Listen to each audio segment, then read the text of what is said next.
Madam लड़कों में खौफ है, क्योंकि लड़कों के लिए लॉ नहीं है। अगर अब मैं किसी लड़की से बातचीत भी करूं, अब वो मेरे पे गलत एलिगेंस लगा दे तो, अब वो तो एलिगेशन जो भी हो वो मान लेगी पुलिस, वो मेरे को अंदर कर देगी।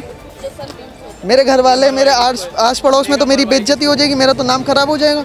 मैडम मेरे को तो बोलते हुए भी डर लग रहा है। मेरे को लगता है मेरी फ्यूचर वाइफ ने अगर देख लिया, कोई किसी को सांप से कटवा रहा है, कोई खाई में गिर रहा है, कोई कैसे मरवा रहा है, कहीं मेरे को पेड़ पे उल्टा न टांग दे। किसी मर्द को मार सकती हो आप, तो आपकी कितनी क्रूर मानसिकता है। तो आप शादी से पहले उसको मना क्यों नहीं कर रहे हो कि मैं शादी नहीं करना चाहती? या हनीमून पे ही ले जाके खेल खत्म कर दिया। अब तो लौंडे से पूछेंगे ना बेबी हनीमून पे कहाँ जाना है, घर में रहिए, घर में ही हनीमून मना लेंगे, क्या ज़रूरत है। सारे कानून औरतों के हिसाब से चल रहे हैं। मर्दों के लिए कोई कानून नहीं है। इसे मौजूदा सरकार को भी सोचना चाहिए कि मर्दों के लिए कोई कानून बनाओ, नहीं तो आने वाले टाइम में ऐसी मर्द मरते रहेंगे, क्योंकि ऐसी मानसिकता औरतों में आ रही है ना, लड़कियों में आ रही है। पेरेंट्स की भी गलती है। अब जैसे लड़की अपने पेरेंट्स से कहती है मैं इस लड़के से प्यार करती हूँ, मैं इससे शादी करना चाहती हूँ, तो पेरेंट्स को करा देनी चाहिए। वो कास्ट पे मर जाते हैं कि वो हमारे से नीची कास्ट का है, वो हमारे से ऐसा है, वो वैसा है, उस पर पैसा नहीं आ रहा। भाई तुम्हारी लड़की जिससे प्यार करती है उसने प्यार करोगे तो देख के करोगे ना। वो मुझे तो कैसे समझ नहीं आता लड़कियों की चॉइस क्या है। वो एक साहिल नाम का वो जो मुस्कान दस्तोगी था, अब इसको देखता हूँ, पता नहीं वो लड़का बिजनेसमैन था जिसे मार दिया। उससे पहले वो जो लड़का था वो AI इंजीनियर अतुल सुभाष। और जो जितने भी केस उठा के देख लो, जितने भी शादी हुई है अच्छी वेल एजुकेटेड थे, वेल एजुकेटेड। पिछले दिनों हमने सुना था लप्पू सा सचिन। तो क्या आप लड़कियों को लप्पू सा सचिन ही पसंद आ रहा है? बिल्कुल मैडम, छपरी सो कॉल्ड छपरी पसंद आ रहे हैं उन्हें। ऐसे ऐसे ऐसे पेंट ऊपर कर लेंगे, एक बाजू ऊपर कर लेंगे, बाल कलर करा लेंगे और कहेंगे कैसी हो मेरे, और रात में लग जाएंगे मेरे बाबू ने खाना खाया, क्या कर रहे हो। ना तो पढ़ाई पे फोकस है उनका, ना पढ़ने देती है, ना कुछ करने देती है। सर आप कैसे देख रहे हैं सोनम रघुवंशी ने अपने पति को जिस तरह शिलोंग ले जाकर मार दिया, क्या मर्द समाज में खौफ बना हुआ है? भाई मैं एज ए मर्द, एज ए पुरुष मैं ये कहूँगा बिल्कुल खौफ है। मेरा सर्कल बहुत बड़ा है, मेल फीमेल सभी है मेरे सर्कल में, और भारत में जगह जगह फैला हुआ है। तो मैं जिससे ही बात करता हूँ जो अनमैरिड है, वो यही कहते हैं कि यार हाँ, ना तो हमें ड्रम में पैक होना है, ना हमें किसी पहाड़ी में कूद के मरना है, ना हमें जहर दिवाना है, हमें सांप से कटवाना है। तो ये एक्चुअल चीज़ है। ये मतलब हमारा समाज जा कहाँ रहा है। एक कहावत है कि पहले नारी तो नारायणी है ना, ये राम सीता की भूमि है, ये माँ पार्वती और शिव की भूमि है, ये राधा किशन की भूमि है। मतलब इनके नाम जोड़े गए हैं। और आज क्या है, ये सोनम रघुवंशी की भूमि है क्या है ना, ये मुस्कान की भूमि है क्या? नहीं। ये नारी आज किस रूप में जा रही है? कहीं ना कहीं हमारे संस्कार ख़त्म होते जा रहे हैं। और ये संस्कार कहीं ना कहीं बॉलीवुड की देन है और सीरियल की देन है। क्योंकि 20 से 25 साल की जो हमारी बहन बेटियाँ हैं, वो घर पे खाली रहती है। पति हस्बैंड ऑफिस चले जाता है, काम धंधे पे चले जाता है, वो क्या करती है, सीरियल देखती है। सीरियल में यही दिखाया गया है। एकता कपूर ने खुद तो शादी नहीं करी है ना, लेकिन उसका एक अवार्ड देना चाहूँगा मैं, उसने घर बहुत बर्बाद करे है ना। और उस घर बर्बाद करने का 100% का आंकड़ा है। वो क्या दिखाती है कि हम बहू देवर से लगी हुई है, जेठ से लगी हुई है, पड़ोसी से लगी हुई है ना। तो जो एक 20 से 25 साल की लेडीज़ है, वो घर में बैठ के 4 दीवारी में बैठ के वो क्या सोच रही है, वो यही सोच रही है ना। तो कहीं ना कहीं उसकी मानसिकता आ रही है ना ऐसी कि मेरा पति हस्बैंड है, मैं उससे कहीं किसी भी चीज़ में सेटिस्फाई नहीं हो रही, वो नहीं ले रहा हूँ मैं, लेकिन सेटिस्फाई नहीं हो पा रही, तो मुझे सेटिस्फेक्शन कहाँ मिलेगा? मुझे वहाँ भी मिल सकता है, मुझे देवर से मिल सकता है। ये मानसिकता आ गई लोगों में। आज हमें निसंकोच कह रहे हैं हम, क्यों? क्योंकि हम देख रहे हैं, ये प्रैक्टिकली देख रही है। कभी नारी को इतना सर्वोच्च स्थान दिया गया था, लेकिन आज नारी किस रूप में निकल के आ रही है। यत्र नारीस्ते पूजन्ते रमन्ते तत्र देवता। जिस घर में नारी का सम्मान, नारी का पूजा होगी, उस घर में देवता स्वयं वास करेंगे, देवी देवता रहेंगे वहाँ पे। लेकिन क्या ऐसी जहाँ जिस घर में ऐसी नारी होगी वहाँ देवता वास करेगा? मैं कह रहा कुत्ता भी नहीं पेशाब करेगा वहाँ पे। सोचो ऐसी नारी होगी, वो होगा तो अगर, तो ये कहीं ना कहीं हमारे संस्कारों में कमी है। हमें घर से अपनी बहन बेटी को संस्कार देने चाहिए। पहले आज से 30-40 साल पहले जो शादी करते थे ना, तो बाप और माँ कहती थी कि बेटा इस घर से डोली में जा रही है तू, उस घर से अर्थी में आई है। लेकिन आज क्या हुआ, उल्टा हो रहा है ना उसका। आज वो अपने पतियों को अर्थी में भेज रही है, टुकड़ों में काट रही है, सांप से डसवा रही है, जहर दे रही है। इवन ये तो कुछ घटनाएं हैं मैम, ये तो कुछ घटनाएं हैं, ये जो हमारे सामने आ रही है वो घटना हम देख रहे हैं। कुछ ऐसी घटनाएं भी है जो मीडिया के थ्रू हमारे तक नहीं पहुंच पा रही है, कैमरा वहाँ तक नहीं जा पा रहा है। यानी ये एक समाज का एक आईना है, और ये आईना किसने बनाया? ये बॉलीवुड में, बॉलीवुड भांड ने बनाया है, और ये कहीं ना कहीं सीरियल ने जो एकता कपूर है ना उसने बना दिया गया। और हमारी जो 16 साल 18 साल 20 साल 25 साल की जो बहन बेटियाँ हैं ना, उनका जो ये है ना, ये कहते हैं ना, मैं कहना नहीं चाहूँगा लेकिन मानसिक खतना कर दिया उनका, वो ब्रेन वॉश कर दिएगा उनको। उनके माइंड में ये डाल दिया गया कि आपको अगर पति से एक चीज़ नहीं मिली ना तो आपका पड़ोसी भी दे सकता हो, आपका देवर भी दे सकता है वो चीज़ें, आप वहाँ से ले लो। तो कितनी क्रूर मानसिकता हो गई है, और वो इम्प्लीमेंट हो रहा है यहाँ पे प्रैक्टिकली। सारे कानून सब औरतों के अधिकार में। मैं कभी नहीं बोलता मीडिया के थ्रू, लेकिन आज बोलने में मजबूर हूँ क्योंकि ये सारी चीज़ें दृश्य में देख रहा हूँ। सारे कानून औरतों के हिसाब से चल रहे हैं। मर्दों के लिए कोई कानून नहीं है। इसे मौजूदा सरकार को भी सोचना चाहिए कि मर्दों के लिए कोई कानून बनाओ, नहीं तो आने वाले टाइम में ऐसे ही मर्द मरते रहेंगे, क्योंकि ऐसी मानसिकता औरतों में आ रही है ना, लड़कियों में आ रही है। आजकल 16 श्रृंगार है हमारे में, 16 संस्कार है, तो 16 संस्कार ये कहाँ चले गए? ये ख़त्म हो गए हैं। क्यों? क्योंकि हम घर से उनको शिक्षा दीक्षा नहीं दे पा रहे हैं। पहले हमारे गुरुकुल हुआ करते थे जहाँ हर चीज़ का ज्ञान दिया जाता था, आयुर्वेदिक का ज्ञान दिया जाता था, इवन घर में रहने के संस्कार दिए जाते थे कि आप अपने पति के साथ कैसे रहोगे, हाँ आप अपने ससुराल में कैसे रहोगे, अपने छोटों के साथ कैसे रहोगे, बड़ों के साथ कैसे रहोगे, ये सारे संस्कार दिए जाते हैं। लेकिन आज क्या दिया जाता है? माँ इंस्टा पे डांस कर रही है, नाच रही है, गा रही है, तो बहन बेटी क्या सीखेगी उसके बाद? वो भी यही करेगी। ठीक है, आज के टाइम में बहन बेटियां है ना, जवान होने से पहले लोगों की नज़रों में चढ़ जाती हैं। पहले ये नहीं होता था। आज मुझे कहना मजबूर हूँ मैं कहने के लिए कि आज से पहले ना नारी को पर्दे में क्यों रखा गया था? इसी वजह से रखा गया था। नारी को बाहर घूमने क्यों नहीं दिया जाता था? नारी को आज का पुरुष कह देगा उसको प्रताड़ित किया था, लेकिन प्रताड़ित नहीं किया जाता था। नारी का दिमाग घुटनों में होता है, सही है। अगर आप उसको संभाल के रखोगे ना तो नारी भटक जाएगी, बहुत जल्दी भटक जाती है। और ये जो आज का जो दौर चल रहा है ना, ये नारी को भटकाने के लिए बहुत है। लव जिहाद में हम लोग लव जिहाद पे कार्य कर रहे हैं, मतलब हम तो लव जिहाद से लड़कियों को बचा रहे हैं, लेकिन हमारी लड़कियां क्या कर रही है? हमारी लड़कियां शादी करके उन्हीं पुरुषों को मार रही है। क्या हो रहा है समाज में? तो इस पे कानून का एक कायदा होना चाहिए, कानून बनना चाहिए। इस पे मौजूदा सरकार को इस पे बैन लगाना चाहिए, और एक कानून पुरुषों के हक में बनना चाहिए कहीं ना कहीं। और जो ये लव जिहाद पे रोक लगेगी, आप बॉलीवुड को बैन करो। मैं आपके चैनल के माध्यम से आपके व्यूअर्स को कहना चाहूँगा कि बॉलीवुड बैन कर दो, सीरियल बैन कर दो, ठीक है? आपके घर में संस्कार अपने आप उत्पन्न हो जाएंगे। बिल्कुल। पहले ऐसे केसेस देखे जाते थे डोमेस्टिक वायलेंस के, काफ़ी फेक केसेस लगाए जाते थे, फेक डाउरी के केसेस लगाए जाते थे मर्दों के ऊपर। अब जहां बीएनएस में चेंजेस आ गए, भारतीय न्याय संहिता में चेंजेस आ गए इसको लेकर, तो अब सीधा मर्दों को मार दिया जाता है। मैं तो वो सही था वो पहले कि भाई आप लड़की रहना नहीं चाह रही है, आपके अंडरस्टैंडिंग बन नहीं रही है, तो डिवोर्स दे दो, ख़त्म हो जाओ। आप जब किसी औरत को मार सकते हो, किसी मर्द को मार सकती हो आप, तो आपकी कितनी क्रूर मानसिकता है। तो आप शादी से पहले उसको मना क्यों नहीं कर रहे हो कि मैं शादी नहीं करना चाहती? या अगर आपका कहीं और अफेयर है तो आप उसकी ज़िंदगी भी ख़राब कर रहे हो, इसकी भी ख़राब कर रहे हो, आने वाले टाइम में आप अपनी भी करोगे। तो आप क्या सोचते हो? आप किसी पुरुष को मार के आप बच जाओगे? आप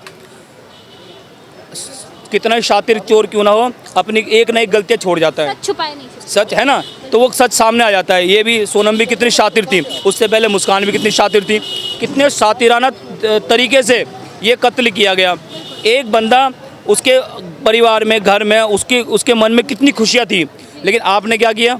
आपने वो 10 दिन की उसको खुशियाँ दे के उसने आपके साथ पूरा जीवन बांध लिया, पूरे 7 जन्मों का वादा कर लिया, 7 जन्मों की कसमें खा ली। लेकिन आप तो क्या, एक जन्म तो छोड़ो, आप 20-22 दिन नहीं रह पाए उसके साथ। जब आपको नहीं रहना था तो आपको अपने घर वालों से मना कर देना चाहिए था कि मैं जिसके साथ मैं रिलेशन में हूँ उसी से शादी करूँगी, मैं आपसे शादी नहीं करूँगी। क्यों नहीं किया ऐसा? क्यों किसी की ज़िंदगी ख़राब कर दी? और आने वाले टाइम में आपकी ज़िंदगी ख़राब होगी, आप भी बद से बदतर जियोगे, आपके साथ भी कीड़े मकोड़े वाला हाल होगा, ठीक है? और आने वाले टाइम में आप कोसोगे अपने आप को कि मैंने इतना बड़ा फैसला क्यों ले लिया। तो मैं सभी नारियों से, सभी बहन बेटियों से कहना चाहूँगा कि बहन बेटियों, आप समझो, ये जो हमारे जो रिश्ता बना है ना, 7 फेरों का, सबसे पहले जो ये क्रिया स्टार्ट की थी ना, वो माता पार्वती ने भगवान शिव ने की थी। तो सालों की तपस्या की थी, है ना? तो वो जो प्रक्रिया है 7 फेरों का प्रक्रिया, 7 फेरों में ना 7 वचन होते हैं। उन 7 वचनों को पहले पुरुष नहीं निभा पाता था किसी कारण से, लेकिन अब पुरुष निभाने के कगार पे आया तो नारियाँ नहीं निभा रही। क्यों नहीं निभा पा रही? क्योंकि उन 7 वचन के उनकी बताया नहीं गया कि उन 7 वचनों में क्या क्या चीज़ें हैं। 16 श्रृंगार नहीं बताया गया, है ना? 16 संस्कार नहीं बताए गए। आप बताओ ना, ये कहाँ से आएगा? ये सारा कहीं ना कहीं घर से। और कहते हैं ना कि पहला गुरु माँ होती है। तो माँ को पहला ये हक देना चाहिए कि अपनी बहन अपनी बेटियों को ये बताए, ये संस्कार दे कि बेटी मैं जैसे मैं इस घर में रही हूँ, मैं 50 साल बिताया, आप भी 40-50 साल बिताओ। यहाँ तो 40-50 मिनट नहीं बिता पाती लड़कियाँ और ये हाल कर देती है। तो कहीं ना कहीं ये हमारे संस्कार में है। और इसमें बॉलीवुड का और सीरियल का, एकता कपूर का उस चुड़ैल, मुझे तो बहुत गुस्सा आता है उस चुड़ैल पे, उसने हमारे संस्कार ख़त्म कर दिए। एक सीरियल बहुत फेमस चल रहा है इस टाइम पे, अनुपमा करके, उसमें 5-6 बार तो शादी हो गई है। हाँ, मैं बता तो रहा हूँ ना, उसने शादी को है ना कॉन्ट्रैक्ट मैरिज बना दिया है कि आप एक शादी करो, आप एक से सेटिस्फाई नहीं होते किसी कारण से तो दूसरी कर लो, तीसरी कर लो। जबकि पहले ये होता था, आज से 30 साल 40 साल पहले, कि अगर एक बार आपने शादी कर ली ना तो वहाँ से आप अगर दुल्हन बन के जा रहे हो तो वहाँ से उस घर से अर्थी पाओगे आप, ये होता था। लेकिन आज क्या हो रहा है, आज बहुत उल्टा हो रहा है। तो कहीं ना कहीं हमें समझना पड़ेगा, हमारे संस्कार ख़त्म होते जा रहे हैं। हम अपने ग्रंथों को नहीं पढ़ रहे हैं, अपने पुराणों को नहीं पढ़ रहे हैं, अपने वेदों को नहीं पढ़ रहे हैं। ये सारी चीज़ें लिखतम है हमारे यहाँ। और हम देसी में कहावत है कि लिखतम के आगे भक्तम नहीं चलता है। तो आप पढ़ना तो स्टार्ट करो, संस्कार अपने आप आएंगे। आप घुसे हो उसमें, मोबाइल में घुसे हो, आप टिकटॉक बना रहे हो हैं, आप इंस्टा पे गंदी गंदी रीलें बना रहे हो, छोटे छोटे कपड़ों में आ रहे हो, तो जो सामने वाला देखेगा वही करेगा। सामने आप जब छोटे कपड़ों में आ रहे हो तो सामने वालों को आपको देवी बनाएगा। हम शिव के पुजारी हैं, आप पार्वती बनने की वो कल्पना करो, हम आपको शिव की तरह जटाओं में रखने की कल्पना कर सकते हैं, लेकिन बनो तो सिर्फ पार्वती, है ना। अगर आप चंडी बनोगे तो फिर भी हम शिव बनेंगे, फिर भी आपका संहार कर देंगे। लेकिन कहीं ना कहीं आज के टाइम में नारियों में वो सारे संस्कार खत्म होते जा रहे हैं। उनके लिए सिर्फ भोग की वस्तु बन गया, है ना, भोग की वस्तु बन गया पति, और उसका बेचारा मरता है, आखिर लास्ट में मरता ही है। तो मैं बताना चाहूँगा कि सोशल मीडिया से दूर होकर आप अपने परिवार को टाइम दो, अपने परिवार को समय दो, और आने वाला भविष्य आपके बच्चे जो होंगे इसी परिवार से चलेंगे, आपका जो नामकरण होगा इसी परिवार से होगा। तो इन पे ज़्यादा ध्यान दो, अपने संस्कारों पे ध्यान दो, और हमारे जितने भी संस्कार हैं उनको पढ़ो, ठीक है ना। हमारे श्रीमद् भागवत गीता पढ़ो, रामचरितमानस पढ़ो, वेद पढ़ो, ठीक है, पुराण पढ़ो, ये पढ़ो ना, धार्मिक चीज़ें पढ़ो।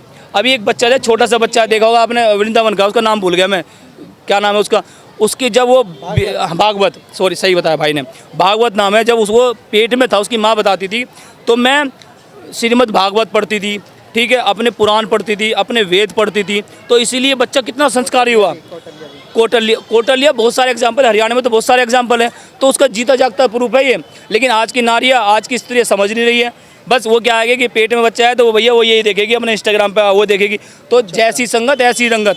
तो भैया जो आप सोचोगे ना तो वो इम्प्लीमेंट यहाँ पे भी होगा और वही बाहर मिलेगा आपको। तो फिर आप वो कैसे उम्मीद कर सकते हो कि आपके बेटी बेटा संस्कारी हो सकते हैं। वो तो नरसंहार करेंगे, परिवार का भी और अपना भी, और कर रही है आज की लेडी से। बस और क्या कहूँ। सर आप बहुत मुस्कुरा रहे हैं, क्या आपके मन में जवाब और भाई देंगे, क्या आपके मन में अब डर नहीं है? मैडम मेरे को तो बोलते हुए भी डर लग रहा है। मेरे को लगता है मेरी फ्यूचर वाइफ ने अगर देख लिया, कोई किसी को सांप से कटवा रहा है, कोई खाई में गिर रहा है, कोई कैसे मरवा रहा है, कहीं मेरे को पेड़ पे उल्टा न टांग दे। मेरे को इतना खौफ है मर्द समाज। ये यशोभूमि है। भाई ने, हमारे बड़े भैया हैं राजीव भैया, उन्होंने बहुत बहुत बातें कही। स्टार्टिंग में उन्होंने बोला था कि राधा के नाम से, कृष्ण के नाम से राधा जानी जाती है। हर चीज़ में हमारे हिंदू रीति रिवाज में सबसे पहले अगर आप किसी भी देवी देवता का नाम उठा के देखेंगे तो सबसे पहले स्त्री का नाम आता है। क्यों? क्योंकि स्त्री के नाम से ही अब पतियों की पहचान थी। राधा कृष्ण और पार्वती शिव, ऐसे ही सीता राम, ऐसे होता था। ठीक है, मुझे तो ये नहीं समझ आता जो आजकल की नारी के मार रही हैं, कूट रही हैं। ये नारी नहीं, पिशाचनी बन चुकी हैं। क्या बन चुकी है? पिशाचनी बन चुकी हैं। आप पिशाचनी के सोच रहे हैं? आप एक दो लड़कियों की वजह से सबको मैंने क्या बोला है मैडम? मैंने बोला है जो कि कर रही हैं। मैंने हर लड़की को नहीं बोला ना, जो कि लड़की कर रही हैं वो पिशाचनी बन चुकी हैं। सबसे बड़ी बात मुझे तो कैसे समझ नहीं आता लड़कियों की चॉइस क्या है। वो एक साहिल नाम का वो जो मुस्कान दस्तोगी था, अब इसको देखता हूँ, पता नहीं वो लड़का बिजनेसमैन था जिसे मार दिया। उससे पहले वो जो लड़का था वो AI इंजीनियर अतुल सुभाष। और जो जितने भी केस उठा के देख लो, जितने भी शादी हुई है अच्छी वेल एजुकेटेड थे, वेल एजुकेटेड। पिछले दिनों हमने सुना था लप्पू सा सचिन। तो क्या आप लड़कियों को लप्पू सा सचिन ही पसंद आ रहा है? बिल्कुल मैडम, छपरी, सो कॉल्ड छपरी पसंद आ रहे हैं उन्हें। ऐसे ऐसे ऐसे पेंट ऊपर कर लेंगे, एक बाजू ऊपर कर लेंगे, बाल कलर करा लेंगे और कहेंगे कैसी हो। मेरे बाबू ने मेरे और रात में लग जाएंगे मेरे बाबू ने खाना खाया, क्या कर रहे हो, ना तो पढ़ाई पे फोकस है उनका, ना पढ़ने देती है ना कुछ करने देती है, समझ ही नहीं आता है। लड़कियों का ही नहीं, मैं लड़कों का भी बोले तो कि मतलब हमारी जनरेशन का टेस्ट आखिर किस तरफ जा रहा है? लड़का को मैं कहूँ तो मैडम लड़कों में खौफ है, क्योंकि लड़कों के लिए लॉ नहीं है। अगर अब मैं किसी लड़की से बातचीत भी करूं, अब वो मेरे पे गलत एलिगेंस लगा दे तो, अब वो तो एलिगेशन जो भी हो वो मान लेगी पुलिस, वो मेरे को अंदर कर देगी, मेरे घर वाले, मेरे आस पड़ोस में तो मेरी बेइज्जती हो जाएगी, मेरा तो नाम खराब हो जाएगा। जो मेरी माँ ने, मेरे पापा ने, मेरे फैमिली ने जितने भी इज्जत कमाई है वो तो 2 मिनट में मिट्टी में मिल जाएगी। तो बताइए ना कैसे होगा। तो मैडम मैं तो इसलिए दूर। लड़कियों को क्या कहना चाहेंगे जो राजा रघुवंशी जैसे वेल सेटल्ड अच्छी फैमिली वाले लड़कों को छोड़ के राज कुशवाहा जैसे फैक्ट्री वर्कर? मैडम मेरे को तो यही समझ नहीं आ रहा, राजा नाम में ही राजा, वो प्रजा पे राज करने, वो प्रजाओं पे राज करने वाला राजा, और वो राज, मुझे तो ये समझ नहीं आ रहा उसे पसंद कैसे कर लिया, कर कैसे लेती है समझ ही नहीं आ। सबसे बड़ी हैरानी की बात 5 साल छोटा। पर प्यार अंधा होता है। प्यार बकचोद होता है। प्यार, मैडम ने बोला है प्यार बकचोद होता है, प्यार बकचोद होता है, इन्हीं मैडम ने बोला है। होता है, बिल्कुल होता है। तो आप क्या कहना चाहेंगे सोनम रघुवंशी के लिए? किस चीज़ पे? सोनम रघुवंशी। सोनम रघुवंशी, एक सेकंड, चाकू वाकू नहीं निकालना है मैम। नहीं चाकू, मेरा बस चले तो मैं ऐसी औरतों को फांसी पे चढ़ा दूं। मैं अच्छा, ना कलंक है औरत जाति के नाम पे। आप कलंक बोल रही है सोनम रघुवंशी। तो आपने वही सुना है शायद, तो वही बोला होगा मैंने। मैम मैं ये पूछना चाहूंगी, आप खुद मतलब एक लड़की हैं, लड़कियों के टेस्ट को आखिर हो क्या? लड़कियों के टेस्ट, लड़कियां के टेस्ट बकचोद है ना, इसलिए लड़कियां उनको पसंद नहीं करेगी। जो जेन्युइनली अच्छे होंगे लड़कियां उनको पसंद करेंगी। जिनके पास KTM है, छपरियों जैसे आ जाते हैं, मंगल बाजार का वो बैंड लगा के आ जाते हैं, लड़कियां उनको पसंद करेगी। लड़कियों को मर्चेंट नेवी ऑफिसर पसंद नहीं है, लड़कियों को AI इंजीनियर पसंद नहीं है, लेकिन लड़कियों को हाँ बिजनेसमैन पसंद नहीं है, लेकिन लड़कियों को सड़क पे घूमते हुए छपरी विद स्टिंग और इंडिमेंट हाथ में वो पसंद है। ठीक है, तो लड़की भाई। अच्छा, हमारी जनरेशन जेन जी जो बोला जाता है, जो जेन जी बोला जाता है, जेन जी के लिए क्या कहना चाहेंगे? क्योंकि इन्हें ही कहा जाता है संस्कारों की कोई वैल्यू ही नहीं है, कुछ पता ही नहीं है शादी का मतलब क्या होता है। जेन जीज को शादी का मतलब नहीं पता है, दैट इज व्हाई मैडम एक चीज़ और बोलना चाहूँगा, इसमें ना कुछ लड़कियों की गलती भी नहीं है, लड़कों की भी गलती, पेरेंट्स की भी गलती है। अब जैसे लड़की अपने पेरेंट्स से कहती है मैं इस लड़के से प्यार करती हूँ, मैं इससे शादी करना चाहती हूँ, तो पेरेंट्स को करा देनी चाहिए।